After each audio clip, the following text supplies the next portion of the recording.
Hello friends, स्वागत है आपका इस यूट्यूब चैनल जेके स्टडी मटेरियल में। तो जैसा कि यहाँ पर क्लस्टर यूनिवर्सिटी श्रीनगर ने इंटीग्रेटेड एंड ऑनर के लिए एंट्रेंस एग्ज़ाम लिया हुआ है, तो उस पर मैं एक्सपेक्टेड कट ऑफ लेकर आया हूँ आपके लिए। तो इसमें मैंने सभी सब्जेक्ट चूज़ किए, तो आपको मैं इंटीग्रेटेड एंड ऑनर दोनों का बताऊँगा सब्जेक्ट वाइज के कट ऑफ इस साल क्या रहने वाला है।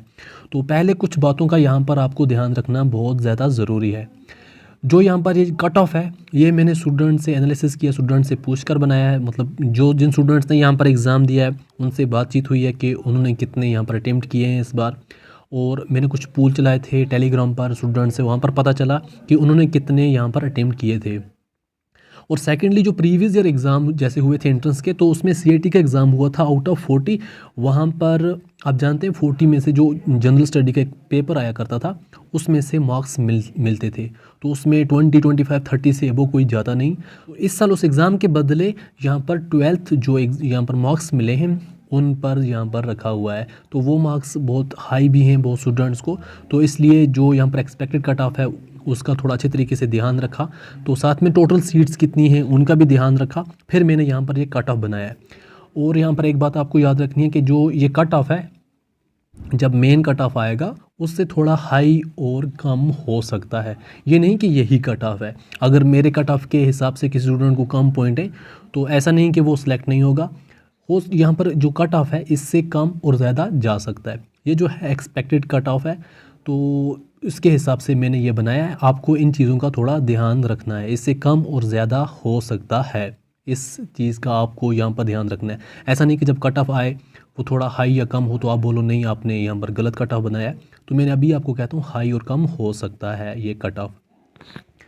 तो आप यहाँ पर देख सकते हैं सब्जेक्ट वाइज। तो पहले आप देखें बायोकेमिस्ट्री का। बायोकेमिस्ट्री इंटीग्रेटेड का जो ओपन मेरिट का कट ऑफ है वो 55 जा सकता है, आरबीए का 50, एसटी का 45 एंड एससी का 40। ऑनर में 53, 45, 44 एसटी एंड 44 एससी। तो जो इंटीग्रेटेड की सीट्स हैं वो 30 हैं एंड ऑनर की जो हैं वो 40 हैं। तो यहाँ पर आप ध्यान रख सकते हैं। कुछ यहाँ पर एक सब्जेक्ट का यहाँ पर जो सीट है वो सिर्फ 20 हैं, 20 इंटीग्रेटेड एंड 20 ऑनर, वो मैं आपको दिखाऊंगा जब हम सब्जेक्ट पर पहुँचेंगे। तो एक चीज़ और, जो 30+10 जो है यहाँ पर पेमेंट की, तो उसके बारे में आपको एंड पर बताऊंगा कि पेमेंट की सीट कैसे मिलेगी, उसका क्या सिस्टम होता है। तो नेक्स्ट आपके सामने है botany. Botany integrated open merit में 66, RBA 63, ST 58, SC 55 and honour में 60, 62 आरबीए, 58 एसटी एंड 52 एससी।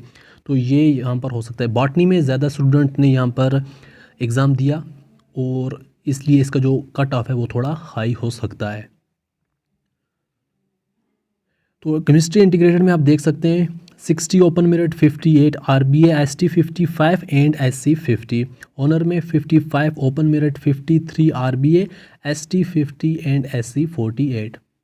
इसका इंटीग्रेटेड में कट हो सकता है open merit 62, RBA 60, 55 ST and 53 SC. Honour में 58 open merit, 55 RBA, 53 ST and 50 SC. तो ज्योग्राफी में जो इंटीग्रेटेड का है वो 55 तक जा सकता है एंड 52 आरबीए, 50 जो एसटी एंड 48 एससी। ऑनर में 50 जो है ज्योग्राफी का ओपन मेरिट में, 48 आरबीए में, 45 यहाँ पर ST and 45 SC. Information technology integrated 45 open merit, 42 यहाँ पर RBA, 40 ST and 40 SC. Honour में यहाँ पर 42 है ओपन मेरिट, 40 यहाँ पर RBA, 35 ST and 32 SC. Physics से इंटीग्रेटेड 50 जा सकता है कट ऑफ और 45 आरबीए में, 42 एसटी, 38 एससी। तो ऑनर में यहाँ पर 48 है, ओपन मेरिट 43 है, RBA and 40 ST and 40 SC. तो नेक्स्ट हमारा जॉलजी में बहुत स्टूडेंट्स ने यहाँ पर एग्ज़ाम दिया है, तो इसका 66 कट ऑफ जा सकता है। 63 आरबीए में, 61 एसटी एंड 58 एससी। तो ऑनर में यहाँ पर 58 है, ओपन मेरिट 55 है, RBA 52 ST and 50 SC. Economics में इंटीग्रेटेड 57, 55 यहाँ पर RBA, 50 ST and 47 SC.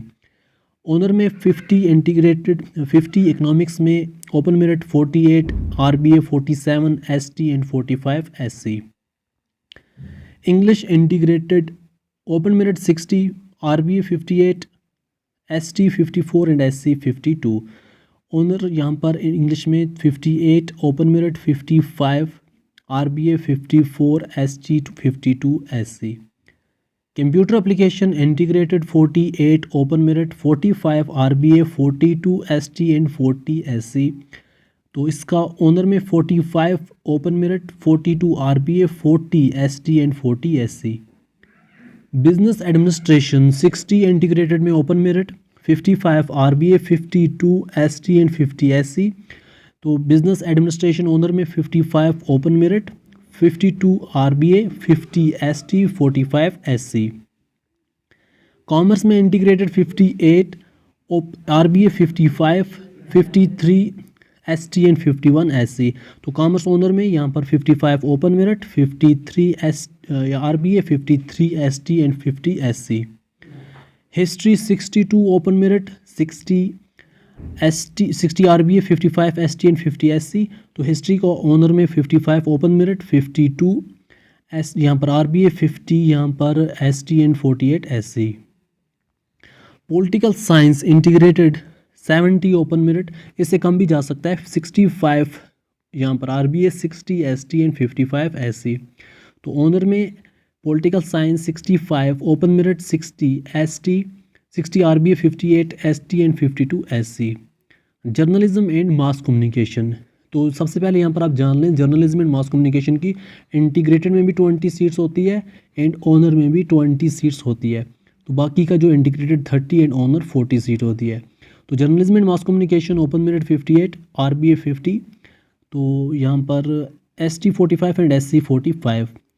Journalism and mass communication honour का 55, open merit 46, RBA 44, ST and 44 SC. तो यहाँ पर पहले एक कन्फ्यूजन होगी स्टूडेंट्स को कि ऑनर और इंटीग्रेटेड में. बहुत से स्टूडेंट ने जब फॉर्म भरा तो प्रेफरेंस दी थी, first preference and second preference. तो जो अब जब आपने फर्स्ट प्रेफरेंस अगर इंटीग्रेटेड में दी है, सेकंड ऑनर में दिया, अगर आपकी इंटीग्रेटेड में सिलेक्शन ना हुई तो ऑनर में हो जाएगी. अगर आपने ऑनर में फर्स्ट प्रेफरेंस दी है, सेकंड इंटीग्रेटेड में, तो आपको अगर पॉइंट अच्छे होंगे तो आपको ऑनर में यहाँ पर सीट मिल जाएगी. तो क्योंकि ऐसा मतलब बहुत कम हुआ है कि सिर्फ ऑनर के लिए स्टूडेंट ने फॉर्म भरा हो, तो ऐसा नहीं किया. मगर जब फॉर्म भरा आपने इंटीग्रेटेड और ऑनर दोनों आपको प्रेफरेंस मिलती थी, तो आपने फर्स्ट प्रेफरेंस जिसको दी है, अगर उस आपके अच्छे पॉइंट होंगे तो आपको सबसे पहले वही मिलेगी. तो अगर आपका यहाँ पर नंबर ऑनर में यहाँ पर लग जाता है तो आपको सेकंड प्रेफरेंस ऑनर है तो आपको यहाँ पर ऑनर सीट मिल जाएगी. तो अब मैं आपको यहाँ पर पेमेंट सीट के बारे में बताता हूँ. जो 10 पेमेंट सीट सबकी जो यहाँ पर 10-10 पेमेंट सीटें हैं इंटीग्रेटेड में. तो जैसे ही आपके यहाँ पर पॉइंट वगैरह आ जाते हैं सभी, तो जिनकी फॉर एग्जांपल इंटीग्रेटेड में जिनकी सिलेक्शन हो जाती है, तो उसके बाद जो स्टूडेंट अप्लाई करेगा, पहले आपको अप्लाई करना है, फ़ी वगैरह नहीं भरनी है, मतलब जो यहाँ पर पेमेंट सीट के लिए होती है. तो उनमें से जो टॉप स्टूडेंट होंगे, जिनके पॉइंट अच्छे होंगे, तो उन 10 को यहाँ पर पिक किया जाएगा. तो जब फॉर एग्जांपल एक एग्जांपल में देता हूँ इसकी, आपको मैं एग्जांपल देता हूँ हिस्ट्री की अगर 62 जो इंटीग्रेटेड में कट ऑफ जाता है, जब 62 यहाँ पर कट ऑफ लगेगा इंटीग्रेटेड में, तो उसके बाद जो स्टूडेंट यहाँ पर रहेंगे जिनके पॉइंट इसके बाद होंगे, तो जब स्टूडेंट यहाँ पर फिल करेंगे, एग्जांपल में देता हूँ 30 स्टूडेंट फिल करेंगे यहाँ पर पेमेंट सीट के लिए. तो 62 के बाद जिसके 50 पॉइंट थे उसने यहाँ पर पेमेंट के लिए फिल किया, फिर उसके बाद 48 ने किया, 43 ने किया, अप टू 40 तक किया. तो यहाँ पर आपका जिस बंदे का 40 होगा तो उसकी भी सिलेक्शन हो जाएगी, पेमेंट सीट मिलेगी आपको. तो जब पेमेंट सीट के लिए यहाँ पर नोटिफिकेशन आएगी, मैं आपको यहाँ पर बताऊँगा सभी सब्जेक्ट के बारे में कि पेमेंट आपको कितनी भरनी है. वो नेक्स्ट वीडियो में आपको समझाऊंगा पेमेंट भरनी कितनी है, और इसकी नोटिफिकेशन जब निकलेगी तभी मैं आपको बताऊंगा कैसे आपको फिल करना है, कैसे अप्लाई करना है. वो सब आपको नेक्स्ट वीडियो में इन्फॉर्मेशन मिलेगी. और जैसे ही कोई भी नोटिफिकेशन आएगी यहाँ पर क्लस्टर यूनिवर्सिटी श्रीनगर की तरफ से, तो मैं आपको यहाँ पर इन्फॉर्मेशन देता रहूँगा. तो इस वीडियो को बाकी फ्रेंड्स तक भी शेयर करो, और इस वीडियो को देखने के लिए थैंक यू सो मच.